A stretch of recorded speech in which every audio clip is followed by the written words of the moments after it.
I'm Julie. And I'm Melanie. And we're Moms on a Mission, empowered to bring abundance to our families.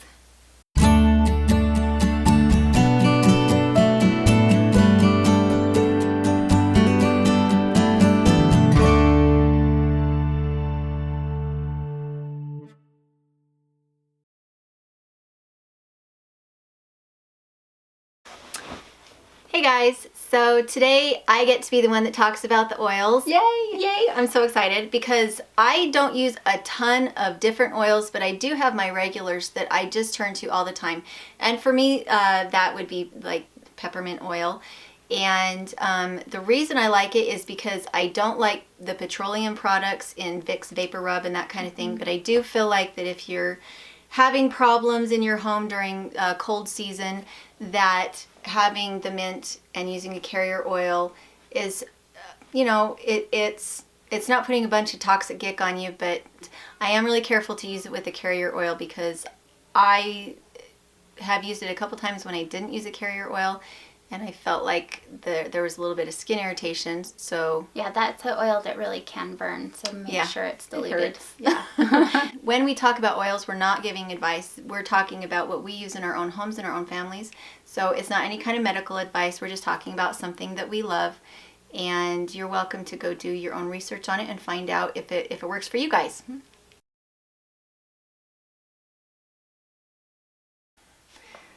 So last week we talked about meal planning and the importance it has for the well-being of your family. And today, because most of the food that we cook comes from our food storage, and it is kind of a little bit specialized that way, we're going to take you through our own food storage and how we use it. We're going to start out with giving our categories. We have long-term food storage, which would be dry goods. We have root storage, food storage, which is kind of a mid-length, about 6 months. 6 months is about the amount of time that you can store something in your root storage because they are alive. They will either sprout or they will rot. And then we have our food storage that is our living products like our gardens or our livestock. So we're going to start there. Which I think is the most clever thing. I never thought of having food storage on the hoof until we were talking about it. And I just think that's the most brilliant thing ever. So Melanie's family has some allergies and my family has some allergies. And when we first met, we were talking about the reason why we even started keeping food storage. And it was just that we needed to have a backup in our home so that if we couldn't get the food we needed for our family on a weekly basis, it was there. We gave ourselves some leeway, a little bit of time to be able to find other sources if we needed to. It didn't even have to be about emergency preparedness. It was just about weekly food prepping. Now, if there was an emergency, if FEMA came to my house and said, these are your supplies for the week. Is it FEMA? Yeah. If they came to our house during a disaster zone thing and they said, here's your supplies for the week, and I looked at that, I wouldn't be able to eat them and my children wouldn't be able to eat them for very long. Well, and how terrifying to be rationed a week at a time. Oh, yeah, a week at a time. And if it's poison to your system, you really couldn't eat it. For us, it felt smart. It didn't feel like prepping. It just felt smart. Well, and the way that we got started with it is just for the sake of our budget. Yeah. I found out you can get case discounts if you're buying stuff at the grocery store if you buy the whole case. And so I'd wait till things go on sale and then I would add a case discount at the stores that would offer things like that. And so then I come home and I'm like, okay, now I have all these boxes and what do I do with it? So then that's when I started to learn food preservation, and it just kind of snowballed after that, and now here we are homesteading.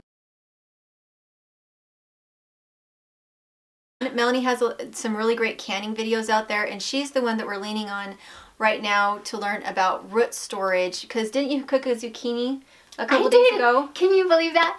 I cooked a zucchini that has been sitting there for 4 months and it was fabulous. I've never seen anything like it, and I don't know what the magic trick on that one is, other than when you're storing stuff, one of the best things that you can do is give it a quick vinegar rinse, unless it's potatoes or onions. I don't think they would do very well with that, but like the squashes and things that you're going to store long term, just put them in a sink with water and some vinegar, and it'll kill all those mold spores on there that want to attack it and live off of that for the winter. That's brilliant. So that's something that we did do, and yeah, it's so much fun. Well, and you were talking, this year we didn't get our root cellar full. We just didn't. We didn't go to the potato pick. So you should really go check out Melanie's videos right now, because she has the more comprehensive set of instructions on, hey, this is how you store pumpkins. This is how we went and picked our potatoes. But they're, you know, those root vegetables and those storage winter vegetables are a huge resource. So many people plant too many, and then they're trying to give them away. And even if your own family doesn't use it, I use it for my livestock to feed during the winter. But if you like sweet potatoes, if you like pie, you know, squash can be used for all those things. Yeah. It just takes a little bit of a tweak of the recipe. About how much time do you have in your long-term food storage, and what do you store? Well, some of the things that we store, we have just found a bean that we can eat. So that is, I was talking to somebody earlier today, and I said I've never been so excited about a bean. Right. But it's been a couple years. So anyway, we acquired some of those, and I would say probably most of our food storage is at about 3 months right now, is about what we could do.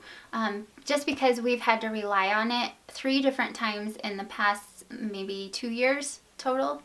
And last year we almost completely depleted it because we were literally living off of it. So, and it's so nice to have it. Yeah, it saved us. And that's what really made the move from Arizona up to Idaho to chase our dreams possible, is that we had all of that put away. Yeah. And it doesn't take up that much space. About how much space do you think it takes to store 3 months worth of food? Well, I think we've got it in like 1 chest freezer, and maybe a small pantry would probably feed us for about 3 months. Yeah, because when you store it in bulk, in its natural form, for one thing, it doesn't go bad quickly. Right. You haven't removed the germ or anything, so there's no spoilage. And it is, until you add water, it is in its compressed form. Right. Like, you think about how much water you have to add to a cup of rice in order to make it into your pot of rice. Buying in bulk and then having it in that, leaving it in that compressed form. Some people, like my in-laws, what they prefer to do is they prefer to take their dry goods and they like to can them. I don't like to do that because it makes it heavy. It means I need to add water into it. And if I ever needed to be able to move it, it's really hard to move glass. And we do some of that, but I only do it for convenience. I call it my fast food. Perfect. So, you know, I do enough beans that I would have them for maybe a month, is about all I do. And that is just a time saver for me, and that's the only reason I do it. And that's the way that I would do it too. I would do enough that you can have a good store up. And the nice thing about beans and canning other things that are dry goods is you can do it any time of year. It's not like it has a perfect time to be pressure cooked. You just cook it when you have time. It's in jars, you pressure can it, and it's just ready to go. So you can do it in the winter rather than in the middle of your late summer when you're canning everything and you don't have time. Yeah. So that is a really great way, and I love that. I love that that you can do that, and then it is easy just to open it rather than having to do anything else. But you use a pressure cooker too. Yes. Oh, I'm so in love with my pressure cooker because, like I mentioned in last week's video, I can be so flighty and flaky and I forget to get the meat out. And and I used it for my beans quite often too. I'll soak them and then I'll go ahead and throw them in the pressure cooker, and I have dinner ready in 35 minutes. Right. So yeah, that's a life-saving tool for me. If you were a prepper, if you were in an emergency situation and you were short on fuel, a pressure cooker means that you can cook and conserve your fuel rather than using it for a long cook time. And if you get the All-American canner, that one doesn't have any of the plastic on it, and it can actually be used over a wood burning fire. Ooh, good point. I did not know that. Yeah. For long-term storage, the things that I like to keep on hand is salt, sugar, beans, rice. I do store things that our family can't eat or doesn't eat often, just to have it around. I just don't keep very much of it. And any specialty items that we need, like special flours, we keep it in small amounts so that it doesn't go bad quickly. And we keep a few kinds of canned goods that are really versatile, like tomato paste. We use a lot of tomato paste because you can turn it into soups or sauces or anything else that you use tomatoes in, and it takes up the least amount of space because it's very concentrated. And honey, those kinds of things, that's what we store in our long-term food storage. Melanie's going to talk about the root storage because she's the one that really got hers in order this year. So the things that we like to keep for long-term vegetable storage is our pumpkins and squashes, and we've got all kinds of varieties of those, and have a video up on our channel that you can watch all about how to store them and some cooking ideas. Those store really well at room temperature. So we have them scattered all over the house, and I actually love decorating with them. I think it's just really bright and cheerful. It's pretty. And then we've got about we keep between 400 and 600 pounds of potatoes is what we like to start out with. And that'll last us from usually September all the way through at least March and maybe into April. And we just keep those down in the basement where it's cool and it's dark, and keep them covered in a blanket or something like that so that the light doesn't get to them. That's the most important thing with the potatoes and the onions.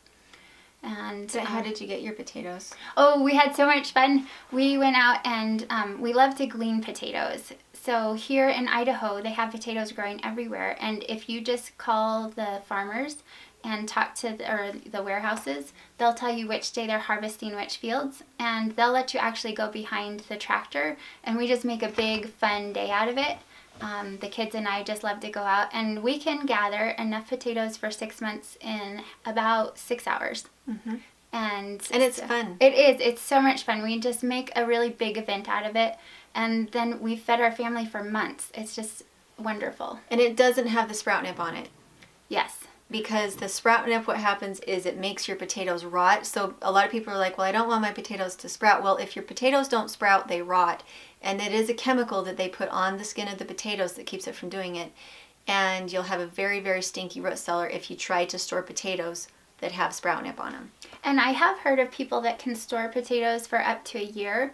The reason that potatoes start to sprout, it has more to do with the temperature than anything. Well, the temperature and the light. Mm-hmm. Because if you think about it, when they're under the ground, they start sprouting once the ground starts warming. So if you have a place that's really well temperature controlled, ours is in our basement, so it starts to warm up as the temperatures warm up. So we are paleo, and we have to eat a lot of meat. I don't feel like it's self-reliant for me just to keep it in my freezer, because then I am kind of... It runs out. It runs out. It runs out. And what if there was an emergency in which truck lines were down or something like that? I wouldn't be able to feed my family. And if I don't have meat, I don't have the energy to work. And if I can't work, then in those kind of situations, things could get a little scary.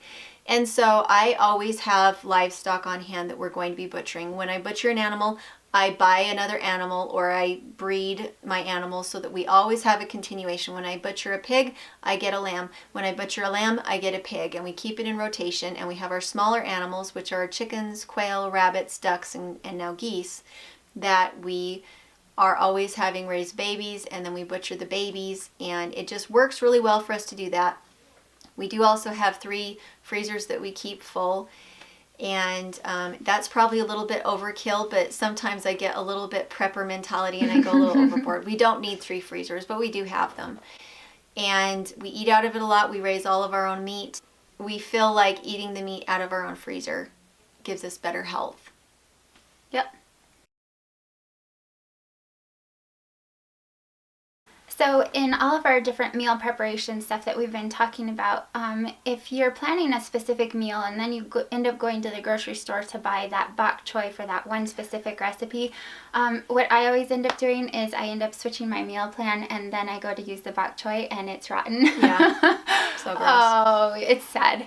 So we found one of the best things for us is to grow a garden. and then we preserve the foods. And so we, all of our leafy greens and stuff like that is something that we just pretty much keep in the garden, and we consider that our, fresh food storage, and we just harvest it for when we need it. And that has been really wonderful. And then we also will grow some more hardy things like the green beans and stuff that we can fill our freezers with, so that in the winter we still have vegetables that we can use. Yeah. So thanks for watching. Make sure to go check out Melanie's channel. She's doing a really fun spotlight for Etsy creators. And so if you watch my channel and you have an Etsy store, please go contact Melanie on her channel, because we will be doing a spotlight together. And I get Julie on my channel. Right? And she gets to boss me around, which is super fun. And we will be spotlighting once a week people that we really want to be able to support, and it's just so much fun to see what everybody out there is doing. We do have a time limit on it, so make sure to go check her out. She's going to be putting up some instructions on what kind of video she wants you to put up, and we'll talk to you later. Bye. Hey guys, today is a huge treat. Krista from the Big Family Homestead is going to be doing our frugal meal of the day. And so go check her out. I will have her link in the description below and also in the card. I love their channel, and I know that you will too. So hopefully you're enjoying this series, and we'll talk to you later.